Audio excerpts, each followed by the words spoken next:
Hey boys, welcome back to the channel where we are going to be going over State of Origin Game 1. Queenslander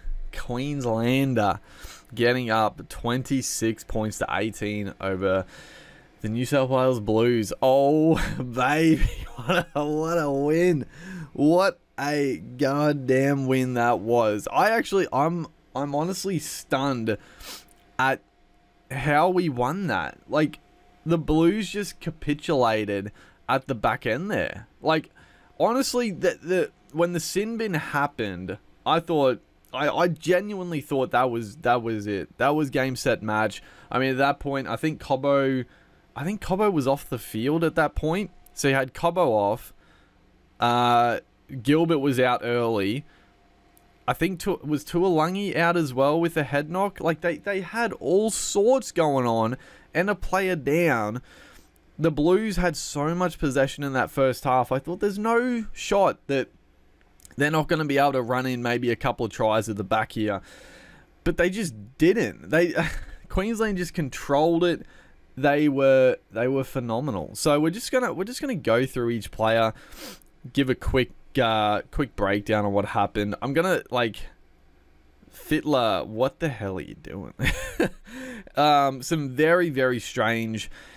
I mean, honestly, the whole team, strange selections, weird interchanging. I just, yeah, we'll go through it though. So Reece Walsh up against James Tedesco. Walsh in his debut.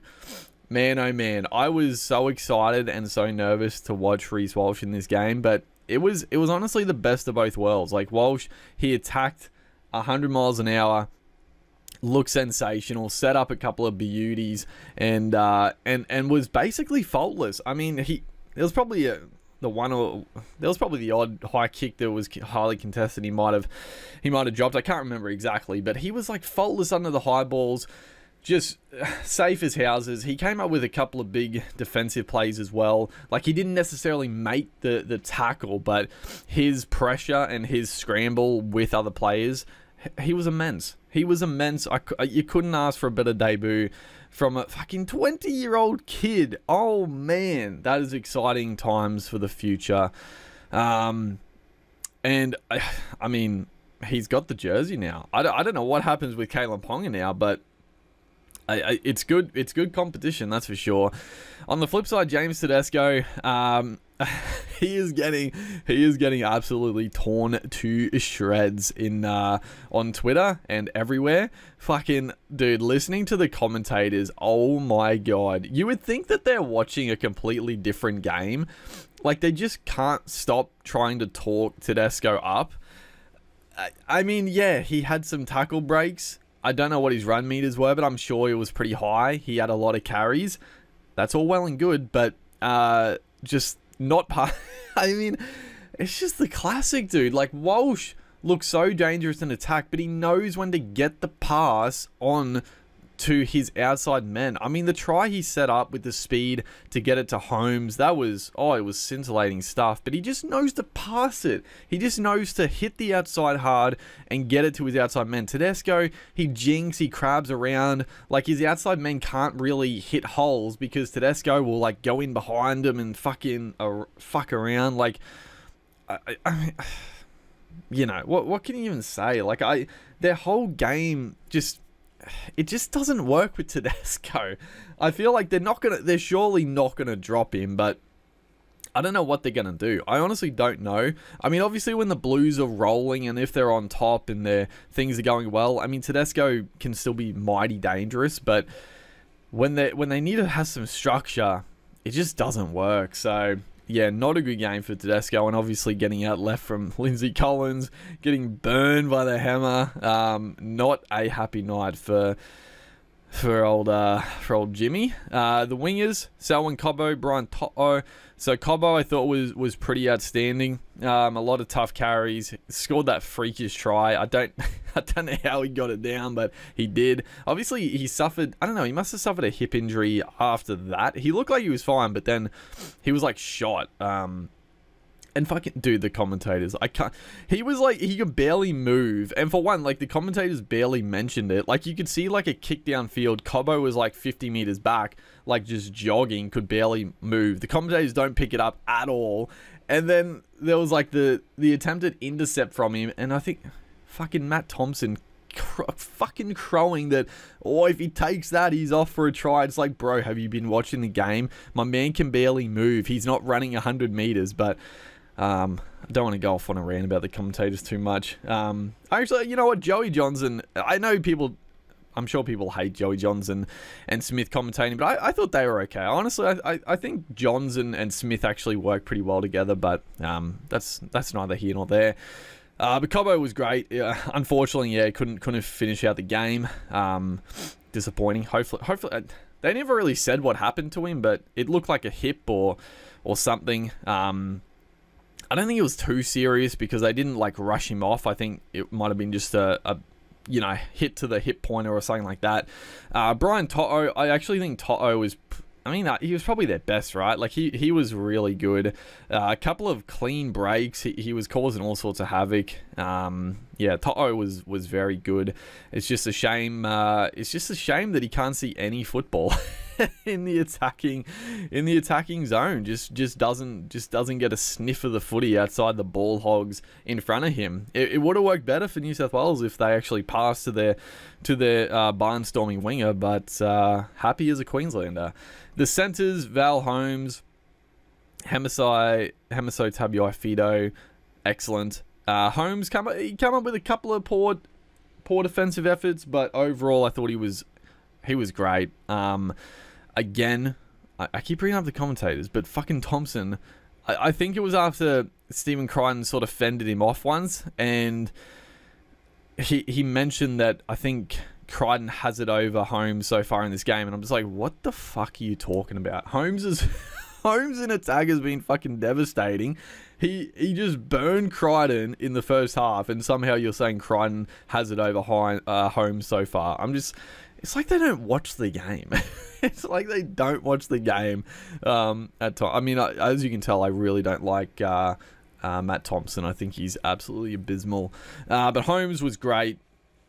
You know, again, yeah, defensively, I mean, him and Crichton, they both had their battles defensively for sure. I thought Stephen Crichton, you know, with ball in hand, he did look attacking at times.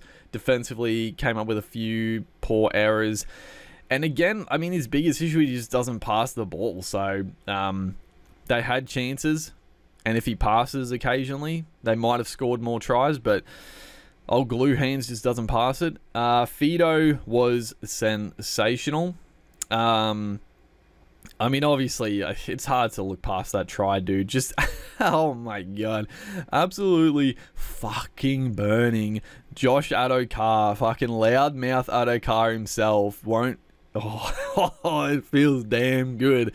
Fucking Addo-Carr, he's so fucking annoying. And he's not good enough to be so fucking chatty, but just absolutely burned him. Fastest man in the game apparently, and just turned Tedesco inside out. It was beautiful to watch. Tom Trbojevic, yeah. I mean, he got belted every time he ran it. It was beautiful to watch. He didn't really do anything. There was a couple of times where he was roaming around the field. It looked a little dangerous at times, but again, just not seeing early ball. Like he would roam a little bit, but just wouldn't get the ball early. So there was really no point in it. And yeah, he was just getting smashed every time. It was definitely a plan. Like when he rucked the ball up to fucking nail him, and it worked well. Obviously disappointing, he suffered a head knock. I'm not going to talk about, I mean, the sin bin, it shouldn't have been a sin bin, but Tedesco, fucking Trbojevic obviously have to go off with the head knock, although I wasn't having the best game regardless. Murray Tuolangi was excellent. I mean, that's one of the best games a winger will ever produce. Like, a couple of those try savers. I know people are carrying on about the Frizzell one should have been a try. I mean, I don't know. I think the hands were underneath it. I mean, I guess I could see the argument that surely there's a bit of ball on the ground, but I don't know. I think he did enough to be rewarded with the try saver there, and he came up with the one before that as well, which was sensational. So, Tuolangi again, unfortunately, he couldn't. I don't think he finished the game with that head knock, which again makes it so much more damn impressive that they won with just all licorice all sorts in the back line. Benny Hunt playing center. I don't know who the other center happened to be. It was all over the shop. But Tuolangi was great. Josh Adokar, poor. Yeah, what can you say? As you can tell, I don't like Adokar. I think he, I just find him. I think he's very annoying. So it was great to see him get burned, and yeah, didn't really do anything. Again, some of that is not really his fault. Just not seeing the ball in the attacking zone. There were definitely times where just a nice quick ball to Adokar close to the try line, you would expect the speed to probably just get in the corner, but they didn't pass it to him, so we'll take it. The halves, Cameron Munster, Cherry Evans. So Munster had Munster was really quiet this game. Honestly, he had a pretty poor game up until the last 10 minutes, if we're being honest. Like, his kicking game I thought was pretty piss poor. You know, defensively he was very solid still, but yeah, just didn't really have the attacking.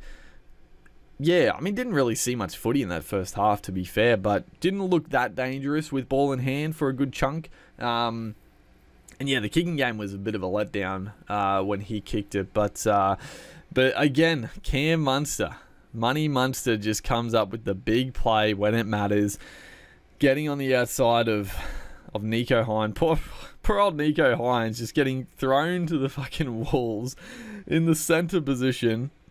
We'll talk about that in a second, but Munster just burned him, got it to Fido. Whew. That's a moment right there. Cherry Evans, I thought, was very solid. Kicking game was pretty good. I thought his kicking game again wasn't at his best, but the 40-20 was outstanding. Short kicking game was good. And again, like the long kicking game, they didn't have much, like they were stuck inside their own like 30-40 meters, so you know, he probably did his best. On the flip side, Luai. I thought Luai was one of the better players for New South Wales. He did look dangerous. He does. I mean, the biggest problem with Luai, though, is that, yeah, he looked good at moments. He came up with a couple of nice try assists, but then he just goes missing for, like, big chunks and doesn't really get involved in the game like you think he should. So, you know, couple of good moments, and he looked dangerous, but just not really getting his hands on the footy as much as he probably should, and yeah, a bit lacking at on the polish front. Nathan Cleary. Did Nathan Cleary play this game? I obviously joking, but I honestly don't remember seeing Cleary do anything in this game. Like, obviously he did the bulk of the kicking. The kicking was fine. He had a couple of good, like, well-placed kicks, and a couple that, well, one that led to a try, and a couple of forced dropouts with good kicks. So the kicking game was pretty okay, but yeah, he just posed nothing in attack. Like, the ball movement wasn't slick, not helped by the fact that the ball hogs don't pass it. It just very clunky. And I mean, the biggest detriment here to Cleary is the fact that they were up by 4 points. Queensland just had a player sent to the bin. If your halfback isn't icing the game in State of Origin in that position, there's something wrong. Now, obviously, he wasn't the one that came up with a couple of penalties and errors himself, but it's still the halfback's job to ice a game like that. Like, yeah, it just fell away badly. The forward packs, Queensland, very good is all I can say. Big Tino, I thought he had a great first stint. I was actually a little, I thought they probably should have got him back earlier in that second half, but he probably played around 60 minutes, looked really strong, defensively good, a lot of strong carries, just a Tino performance, really, really solid. Benny Hunt, Ben Hunt is gone, like, Ben Hunt should go down as one of the greatest players, not only in Queensland history, but honestly in footy in general. Like, not the best player of all time, but he's so good. Like, and I just, it's going to shit me because you just know Hunt is going to get, he's just not going to get the respect he deserves when he finishes the game, because, you know, a lot of it will remember the fucking grand final where he dropped the ball, and you know, a couple of years after, or, you know, a couple of years preceding that, he always came up seemingly with a bit of an error at times. But the last few years, like, the errors have sort of gone out of his game, and he's just so damn good. Like, he's one of the best halfbacks in the comp.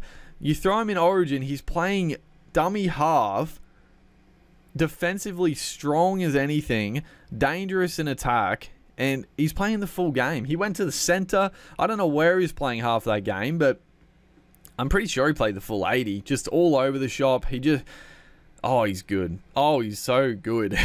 he's just everything you want a Queensland forward to be, or halfback, forward, whatever he is. He can play anywhere. He's so damn good. Reuben Cotter, outstanding again. It's just, I mean, he must have played the full 80. He started a prop. Gilbert going off pretty early. He went to the back row. I was surprised they didn't put Jai Arrow to the back row. Obviously, Arrow is more of a middle forward, but he's definitely played a lot of back row in his days. But Reuben Cotter, honestly, I'm not going to lie, like, Tom Gilbert, like, I like him as a player. I like the aggressiveness and all that, but if I'm being honest, like, Reuben Cotter going and playing in the back row for the game, I sort of was like, this is a bit of an upgrade. I don't know. I don't rate Gilbert that highly. Like, yeah, he's aggressive. He's a Queenslander, but I don't know. I think there's better options than Gilbert. Obviously, you know, unfortunate with the shoulder dislocation. He could have had a barnstorming game. You never know. But I actually thought it was a bit of an upgrade having Cotter with the leg speed and the work rate out in the back row. I think it worked pretty well.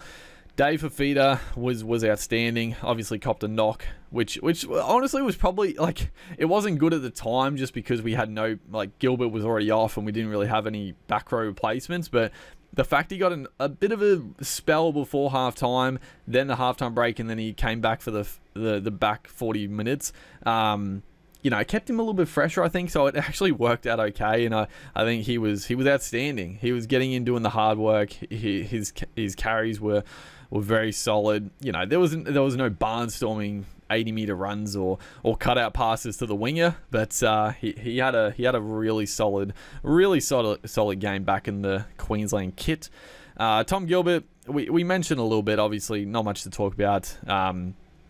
You love the passion, you love the aggression, but yeah, cop that dislocated shoulder early-ish on, and didn't see the rest of the game. Paddy Carrigan.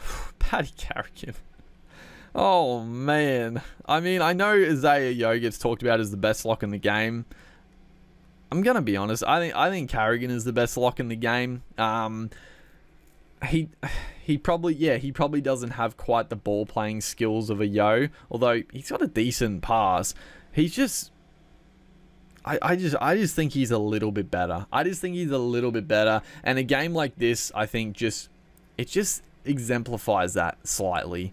But that's bias. Obviously, I know that's bias. I'm not going to argue with people if they still think Yeo is the best lock in the game. Like, you know, they're neck and neck for sure. But Pat Carrigan, man, I don't think he played the full 80. I think he got a bit of a spell, but man, I'm pretty sure he played the first full 40 minutes in the middle, which is just obscene for the work rate he does. Because Yeo probably played almost 80 as well, but Yeo doesn't have the work, like, he's not carrying it as much as Pat Carrigan, and the defensive efforts they had to do in that first 40, it was a monumental effort from our boy. For the Blues, Pengai Jr. I mean, Pengai. Oh, Pengai. I mean, he had some strong carries. His first stint, which was good. Like, when he just put the foot down and ran hard, he had some good carries. He looked pretty strong, but it was just such a Pengai performance, right? Like, just silly penalties, and they weren't even like penalties that, like, he's trying to be really aggressive and comes up with a little high shot or something like that. They were just dumb penalties. Throwing a silly offload, which Pengai is an offloader, so you should expect it, but in the game situation, you just got to have a bit more common sense than that. And it's just, he really turned the tide when he came. Like, I cannot believe. Now, obviously, Pangai Jr. went off earlier than Payne Haas in the first stint, right? But then Pangai Jr. went on before Payne Haas. I think it was like probably 50 minutes to go in the game about, and Pangai went back on, and you just see Payne Haas on the bench waiting another like 10 minutes, maybe 5-10 minutes before he went back on. It was like, what are you doing? Now, I mean, I get that you don't want to overwork one forward, like they're all meant to be like world-class forwards here, but you got to get Payne Haas on before Pangai Jr. Like, Payne Haas can play 60 minutes easily. And, I mean, I know it's State of Origin. He doesn't quite have the same impact and it's a bit tougher, but oh man, when he actually put Pangai Jr. back out before Payne Haas, and Payne Haas was sitting on the bench for another like 10 minutes, I was just loving it. I was like, what is happening? And yeah, when he came on, he gave away a penalty, then he threw the offload that caused an error. And even like, bro, even the first, like early in the game, right, when Reece Walsh went up for that high kick and Tyson Frizell sort of took him out, it wasn't like too serious or anything. I think, who was it? Someone made the tackle on Walsh. It was Addo-Carr came in, a fucking cheap shot on the ground. Fuck, I hate Addo-Carr. But a cheap shot on the ground, but that's fine. But then Pangai Jr. came in so fucking late and flopped on. Like, even if it wasn't a penalty for the tackle in the air, that would have been a penalty straight up. Like, he just... he's trying to be, like, super aggressive, but it's like, it's just not... Like, I was just like, what is happening? Like, put your aggression into like getting up out of the line, trying to put a shot on the forward, not flopping in so late on a tackler already down. Like, and he didn't even hit Walsh. Like, it was just such a Pangai thing to do. And yeah, he had some good carries, but oh man, I don't think Pangai's going to make game 2, if we're being honest. And it'll probably be a good excuse because Jake Trbojevic will probably be back for game 2, or maybe not. He's actually out for a while, so we'll see what happens there. But if Trbojevic was back, then it'll be like an easy excuse for Fittler to drop Pangai. But even if Trebojevic's not back, Pangai cannot play, surely. Api Koroisau I thought was very good. Him and Toto were probably... Well, we'll get to a couple of forwards who were very good as well, but Koroisau, Toto were very good. Koroisau was dangerous. Defensively was strong. He was cutting blokes in half. I thought yeah, he had a pretty damn good game. Payne Haas, I mean, Payne Haas, like, it's...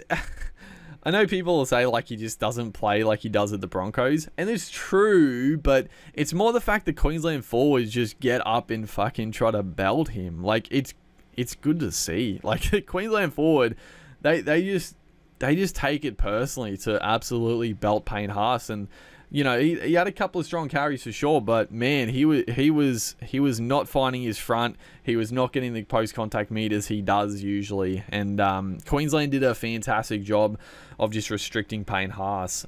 He still had a good game. I still think Payne Haas is pretty solid, and he should have played more minutes. But you know, just not the same impact that he is having at Clubland. That is for sure. Tyson Frizell, I thought was pretty damn good.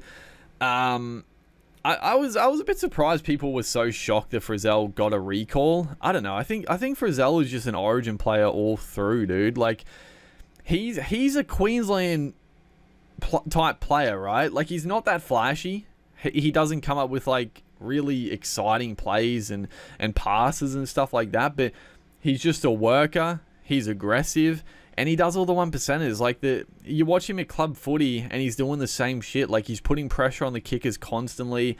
He's always down there for the kick chase. Like, he's the Origin player. So, like, I can't believe people are so confused why he was brought back into the side. Like, I would have Frizell there every day of the week, dude. Hudson Young it did not go well for Hudson Young, which is things you love to see. Had a bit of a shocker. Couple of errors, couple of penalties given away. And, yeah, I mean, Oh, it was so funny, dude. Him and Pengai, he went for the one-on-one steal.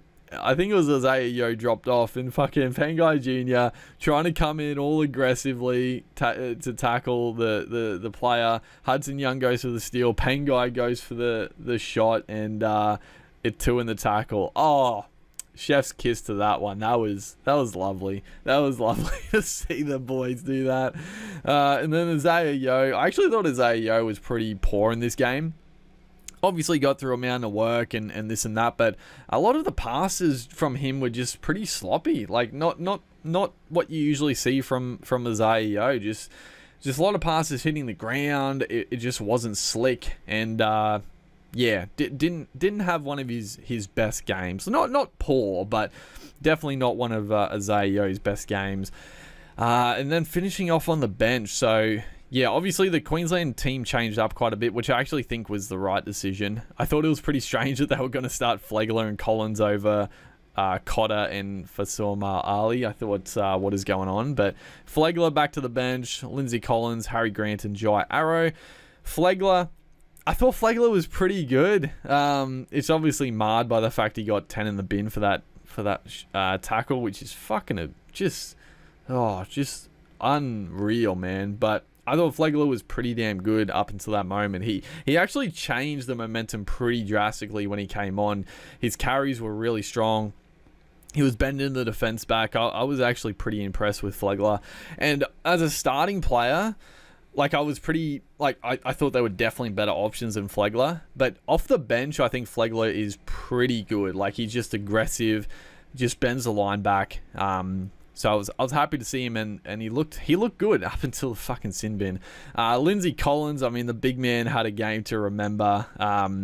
Very strong. He had a couple of poor errors in his game early on, but he redeemed himself drastically. Some very good carries late in that game, and just topping it off with the fucking just the easy chasing down on a fullback, get above him, offloading it back, and I mean, what is happening? Lindsay Collins, man, what an athlete. Harry Grant was very good as well. Obviously, it didn't start out well for him. His first run of the game, he came up with an error.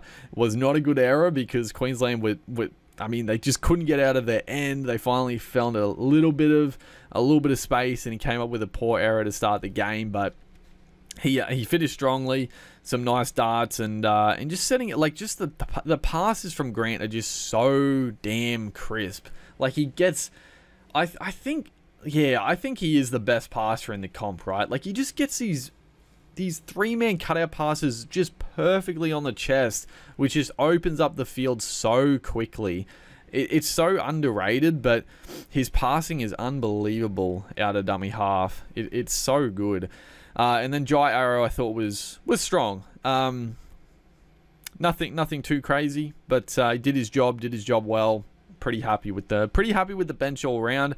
The Blues, so Junior Apollo had a great game. I think he should have played bigger minutes. I think he should have started. Yeah, what is happening? Why would you start Pengai Jr. over fucking Polo? I don't get it. Polo's a big minute man who also has aggression and also has an offload in him. He's just a better Pengai Jr. if we're being honest. But yeah, he looked really good when he was on the field, and when he was off, the Blues looked a lot worse. Cameron Murray was okay. I don't know. Like I felt like I didn't really see too much of Murray. I felt like the use of the bench was very strange. I mean, again, it's a tough one because where do you put Murray on? Like, Isaiah Yo basically plays 80. Do you put Cameron Murray into the back row? Maybe. But that sort of takes away his best role, which is just getting through the ruck and getting quick play the ball. So, I don't know. It's sort of a blessing and a curse, like having Isaiah Yo and Cameron Murray, because Murray's best position is lock by far, but you're obviously not going to just take off Isaiah Yo in like the 30-40 minute mark and put Murray on. So I don't know, it's a tricky one. And I mean, Murray can definitely do a job on the edge, or even if he just comes through as a prop, which he probably did, and just, you know, a bit of a smaller pack at that stage. But yeah, he was fine. I don't know. Playing him off the bench just seems strange. Liam Martin was, again, he was probably the best player. I mean, him and Toto, I think, were probably the best. And then Coruscant and Polo were also pretty good. With Luai as well, I think were also pretty okay. But Martin came on, looked really good. He came on pretty early for poor old Hudson Young, who got hooked. Again, like, I don't know. I mean, obviously he came back from injury, wasn't playing huge minutes, so I sort of understand him not starting the game. But I think going forward, I think Hudson Young's in trouble, and I think Liam Martin's going to probably start, which is fair. Just the like, again, he's probably just a better Hudson Young, right? He has a bit less skill than Hudson Young, but he has the aggressiveness. He runs that line so well, and yeah, definitely turned the momentum when he came on the field and looked pretty damn good. Nico Hines, poor old Nico Hines, dude. I just, this decision to, I mean, Nico Hines should not be on the bench, dude. Nico Hines should either be starting the game or just not in the team at all. Right? Because where was he going to play him? Was he really just not going to play Hines the whole 80 minutes? Probably not, right? Like, I know they were talking that Appy might get a rest and fucking Luai would go to dummy half, but surely that wasn't going to happen. Like, you can't put fucking Luai to dummy half, or even Nico Hines to dummy half. It would be insane. So Nico Hines is just a wasted interchange in case of an injury to a half, I guess. And what showed was Tommy Trbojevic getting injured. Their only utility is Nico Hines. So Nico Hines goes off into center, and I mean, center is just not the spot for a guy like Hines. I mean, defensively Hines is okay, but marking up against like a Val Holmes, well, he was up against like a Munster and like Fido, but it's just a mismatch. Like he's just not used to playing center. He got stood up, and it's just bad coaching. Like I think it's a bad selection, and I mean, putting him on the field was obvious with Trbojevic going off, but like the funny thing about that was that Trbojevic went off and Flegler got sin binned. So I think Fiddler could have activated Matt Burton as the 18th man because it was during foul play. If we're being honest, why wouldn't he have activated the 18th man and put Burton to center? Like, I guess he just didn't want to select Hines and then not play him. I guess it would have made him look like a fool, but you had a perfect opportunity to, and I'm pretty sure that's how it works. I think that's how the rule works, right? Like if a player gets knocked, like a concussion from foul play, I'm pretty sure they can just activate the 18th man. So Matty Burton probably should just went straight out there, I think. And Nico Hines, I guess, wouldn't have had any game time, but it definitely would have helped them. So yeah, Hines, he has to start or he shouldn't be in the team. I mean, having Burton in the interchange would definitely be better. Having Damien Cook on the bench, I think, would still be better. Or just having, I don't know, who else could they have? Who else could they have? I mean, they got other forwards, but you probably don't want like a 4 middle forward bench. So I think probably Burton or Cook is the way to go, but we'll see. We'll see if they end up changing Fittler, or if Fittler ends up changing what goes on there. So, yeah, overall, Queensland, baby, it feels good. It feels so damn good, dude. But yeah, not too much else to say. The good guys won, the bad guys lost, and we're damn happy. So hopefully you guys are Queenslanders as well. New South Walesmen, sorry, but you suck.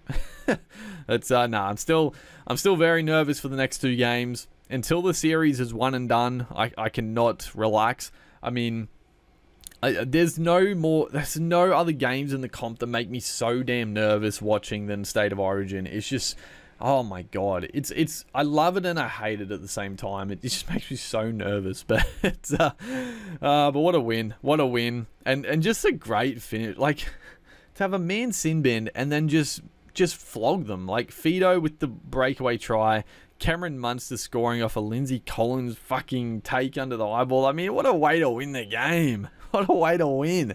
But yeah, hopefully you guys enjoyed. Make sure to like and comment, and I'll see you in the next one.